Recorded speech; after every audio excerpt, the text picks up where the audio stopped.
Next station, Hazard Center. Hazard Center is next.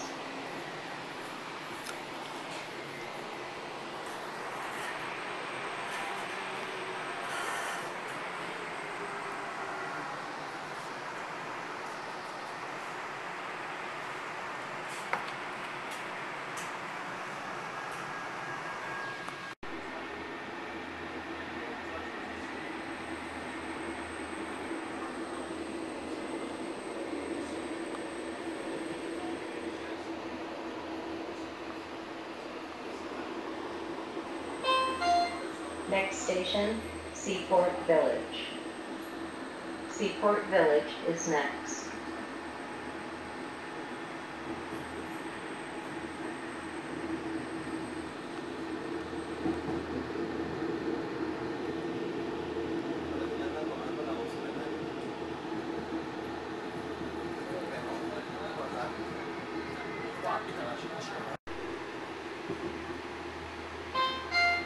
Next station, Convention Center. Convention Center is next.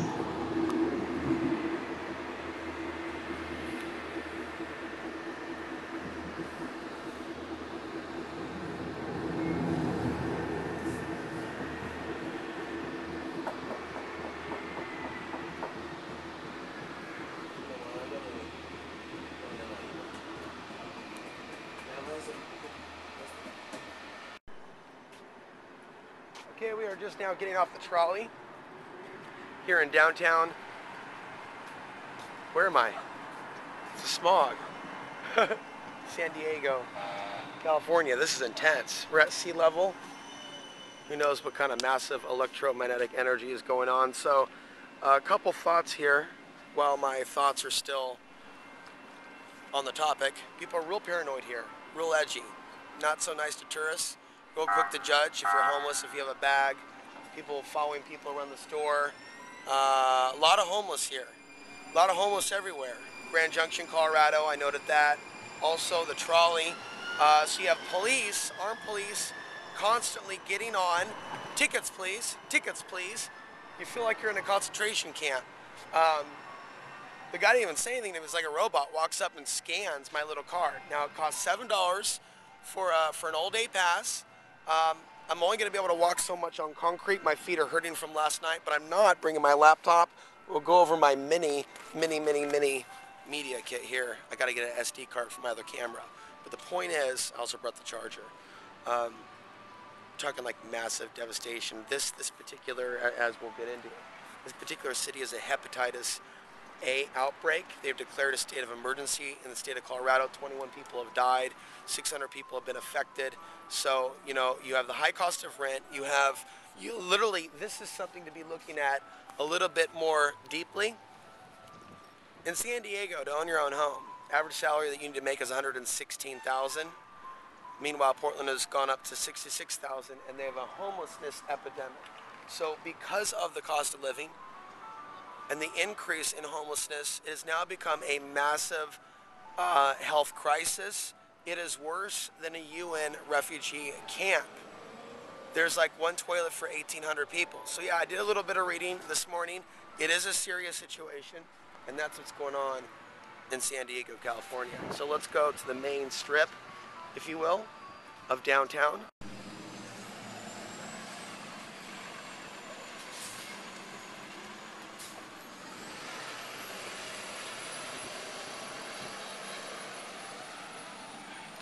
So this looks like this is one of their main entrances to their downtown area, historic heart of San Diego. Palm trees. It's actually the first time I've actually seen palm trees up close. I was actually wondering on the Greyhound ride in if they had like a palm tree or coconut farm here in Southern California. I don't know. This is their convention center, okay? Okay, yeah, I'm actually doing more water today, less coffee, and I'm not smoking nicotine. I do tend to fall back on that when I travel, but then my energy lowers. I want to get my energy back up. Might even do a 5-day pass at the gym. Mickey's Steakhouse over here. We got a Starbucks coffee to the right. Again, no cell phone, no tablet of any form. So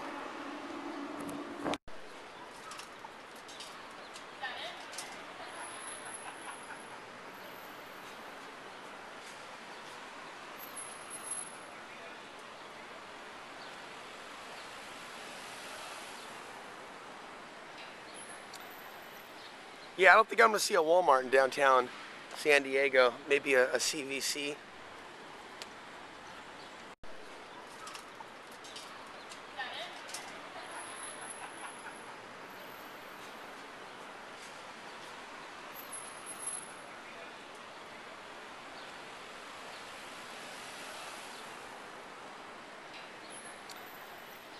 Yeah, I don't think I'm going to see a Walmart in downtown San Diego. Maybe a CVC. Who would have thought one of the highlights, though, would be filming the actual signs of businesses? Because, you know, there's only so much time in the day. A lot of people aren't comfortable with cameras, but unless it's the government spying on them, then it's great. There was always something cool about Portland. You can always go to Pal's bookstore and get a free walking map of downtown Portland. Now this is a free walking map of downtown San Diego. Here we are, probably right around here.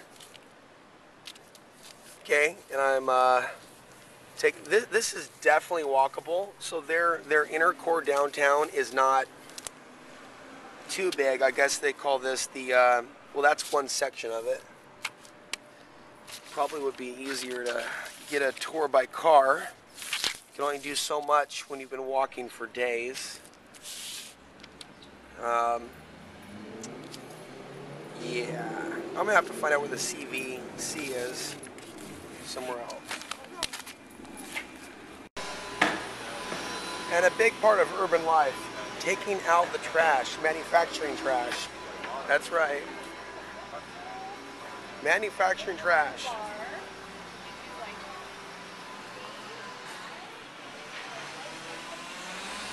A good Chinese buffet would be good today. It's Sunday. They usually aren't open, but there's a lot of activity here in San Diego. Yes, it is the winter here, so it's warm.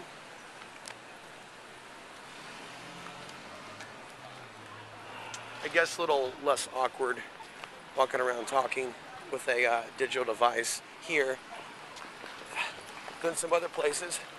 See a lot of people with their cell phones. My little flip cam here kind of looks like a cell phone, but it's not. And so I saw a lot of crazy people that talk to themselves. So I guess I'm not shouting at them if I was one of those crazy people. So, you know, it's like a gratitude. It's like, well, at least he's not shouting at me. He's just mumbling to himself.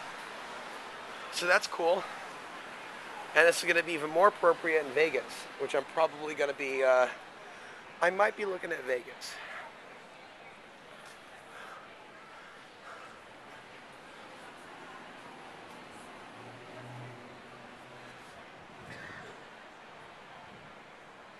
That's one of the things I noticed in Philadelphia more was the architecture. Just pause, look at the brick buildings, and they'll have their dates. Our civilization here started in blah blah blah, 18 da da da da da. Yeah, and here we are at the cusp of a major change in our civilization, that's for sure. Anything can happen at any time. But what a place to see first. San Diego, Colorado is the naval station. It's a military target.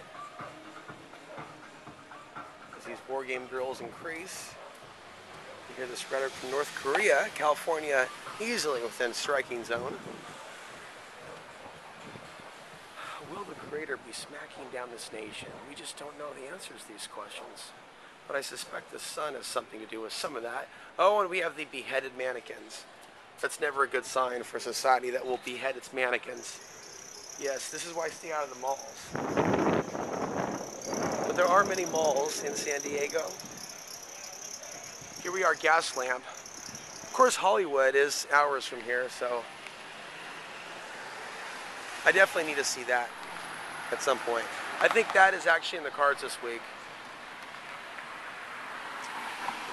And we will cross now illegally. Significantly less police. Now that I've gotten out of the transit center and El Cajon.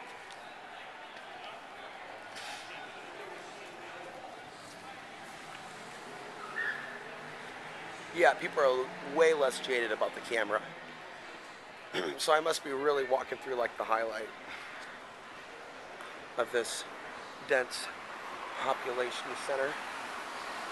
Feeling pretty calm though. Feeling all right. Need to get some more water. Need to find a bathroom. What else would you like to know? TGI Fridays.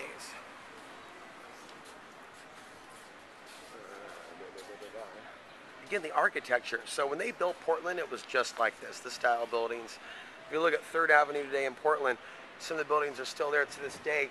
Same type of Victorian design, same type of masonry, same type of building. The Hopping Pig, gourmet dining, hookah bar. See, I was actually walking through the mall. That was not worth filming, but it was not even worth me stopping at anywhere in the mall other than coffee. Just walk through it. I'm okay, never again. But downtowns are worth filming. That's a part of me that's been consistent over the years. The appreciation for the unique architectures of various cities and the cities that have maintained some integrity. And that's why you have some of these historical districts that were created a very long time ago, because if you don't have some sort of protections like that, everything looks like a friggin' strip mall. So to be able to travel somewhere where it's not just a strip mall, but I always like to see also, it's not just it's not just the building design, it's having local businesses and not just chains. Things that are unique to a region, whether it be a hotel, whether it be a particular restaurant, things of that nature. Sadaf, Persian cuisine. Sadaf. I heard about this place. I heard that was decent. Alright, so I don't know if they have a buffet on a Sunday. That would be great to find like something like that.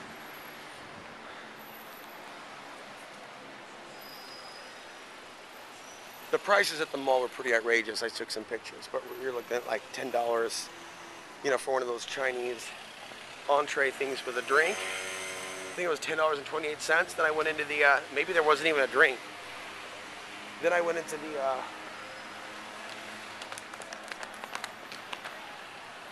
the movie theater, and there were like drinks for like $9. First time I saw somebody really filling up on their big gulp, or whatever you call it, like just like a giant da-da-da-da-da. It was when we got into Colorado. I mean, he was just filling it up, and the whole convenience store was full of all this crap and goodies.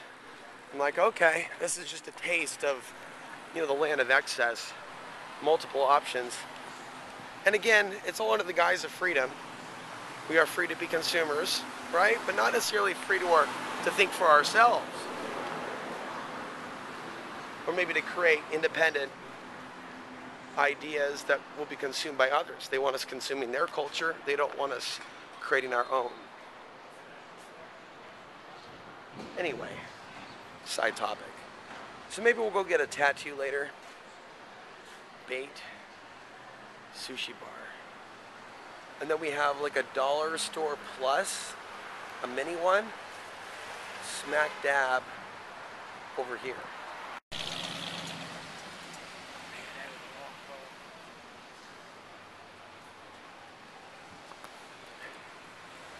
Yeah, that's the cool thing about walking through an area for the first time though, and not knowing where anything is. Knowing that you haven't seen it before.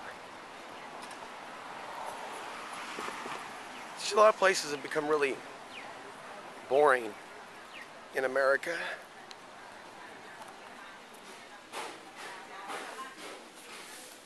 Hi, we're just looking. Oh, it looks good. Maybe I'll come back.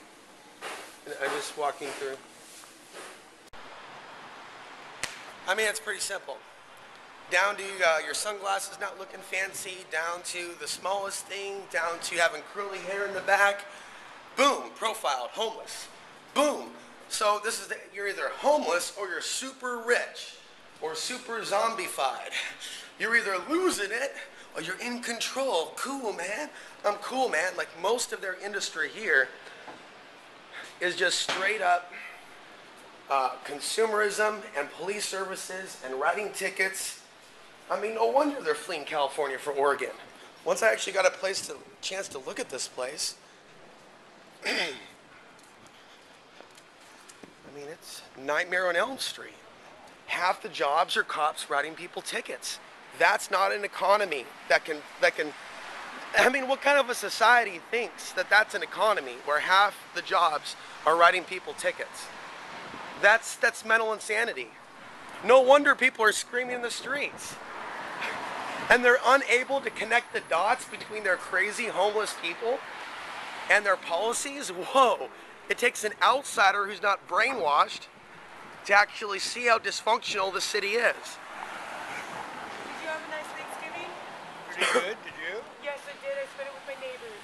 That's good. Yeah, it was really nice. Can I give you $1 if I can interview you about living on the streets, or if you do? I'm not or homeless though. Can I get audio at You least? can totally- Can I interview about San Diego? You can totally interview me Okay. about San Diego.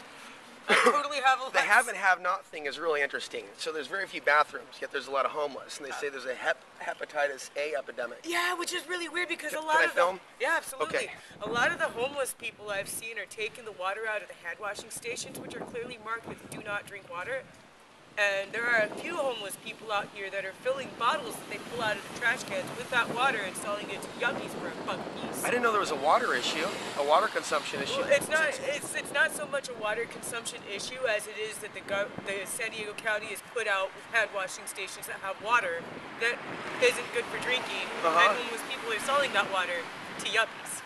Right. Like the rich people walking around. Okay, yeah. That's happening. I'm right now. originally from Portland, went to Colorado. I just had to see why so many people were fleeing Oregon, because I couldn't even afford to live there, because they were all coming from California. So the rent doubled and tripled.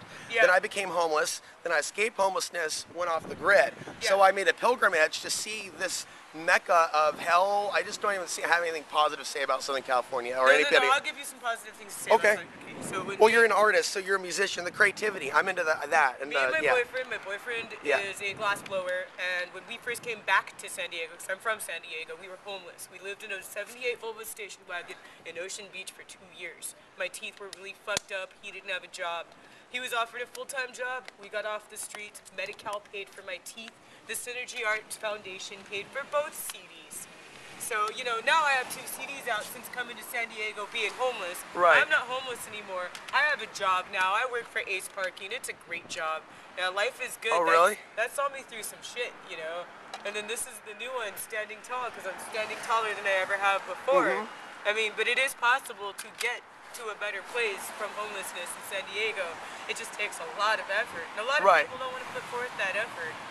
And we've been doing nothing but work just to get to where we are. And But doing what you love, being musicians, being a and musician, then whatever else. and he's a glass blower, Right. you know. He actually quit his job and started a business, Upazi, OOP space AZI, and then I got hired at Ace Parking, and I still play music, and I still record CDs, but, you know, it's all about how you apply yourself, and that goes with anywhere. I mean, we're planning on moving to Portland because you might be able to pick up a job in the glass industry out there, and we have to be able to adjust. And if there's anything San Diego's taught us, it's how to adjust. Yeah. Yeah,